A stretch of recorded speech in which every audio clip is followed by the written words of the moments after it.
Have you ever found yourself holding on to something you know you need to say, but you keep it to yourself because your brain keeps telling you, what if this goes wrong? Maybe you need to set a boundary about your load at work, or maybe address a relationship dynamic that's bothering you. But instead of speaking up, you tell yourself, I can deal with it, or it's not worth the drama, or they won't understand anyway. So many of us treat our relationship like a little egg. We think that if we bring up our true needs, we're going to break it. So we end up walking on eggshells trying to keep the current peace. But here's the truth.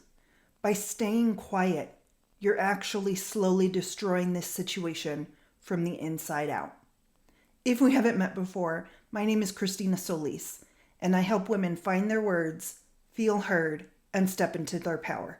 Today, we're going to completely dismantle this belief, because if you ever dream of having deeper, more open, more authentic relationships at work or at home, it starts with shifting this belief. Speaking up won't harm your situation. It's actually the thing that can save it. When you don't speak up, you aren't protecting things. You're letting internal resentment, overwhelm, frustration, you name it, build up. And you're forcing the other person to try to guess what's going on. Then there's this invisible wall between you. You're resentful because they aren't helping you, and they're defensive or confused because they don't know what they did wrong. That's not a fully functioning relationship.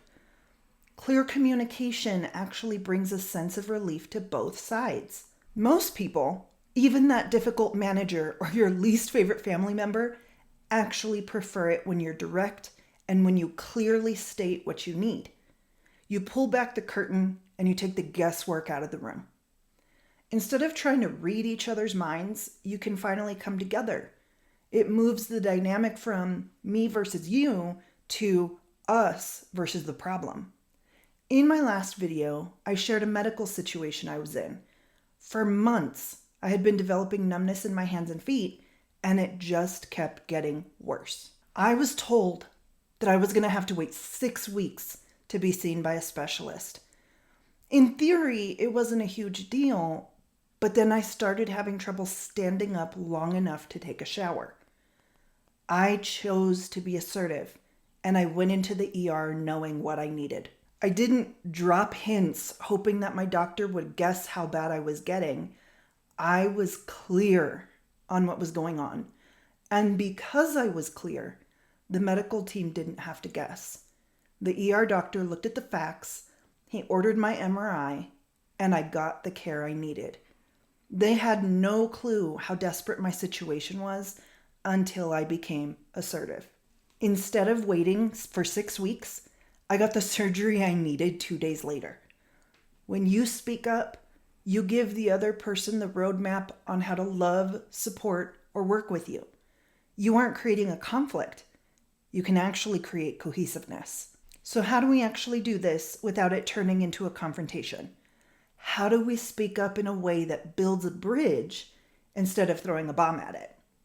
I want to give you a framework that you can start using to completely shift the energy of a tough conversation before it even starts. The next time you need to bring up a boundary or a need, instead of starting with the problem, start by inviting them onto your team. Try something like this. I want to make sure we're on the same page with situation because our working relationship, friendship, your support is really important to me.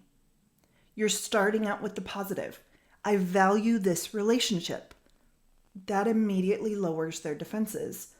And then you're stating that your goal is to come together. It's not to fight. And then from there, you simply state your side. I want to make sure that we're on the same page with next week's schedule. Right now, taking on those 3 extra tasks is overwhelming me. I want to look at how we can balance this out so that I can keep supporting you as best as I can. Notice how that doesn't ruin the relationship. It honors it. It protects it from the buildup of quiet resentment. I know that shifting away from the fear of rocking the boat or ruining things takes practice. It's like working out to grow muscle. But you don't have to figure this out all by yourself. If you're ready to stop walking on eggshells and you want to start building relationships that are supported by honesty, clarity, and mutual respect, I want to help you take the next step. I created a free 4-day series specifically for you. In the Foundations of Assertiveness Bootcamp, you and I are going to break down the exact internal blocks that are keeping you from speaking up and give you the step-by-step tools to find your voice without losing your peace. Click on the link in the description to get day 1 sent to your inbox right away. You get to make life easier, and you don't have to ruin things. Talk to you soon.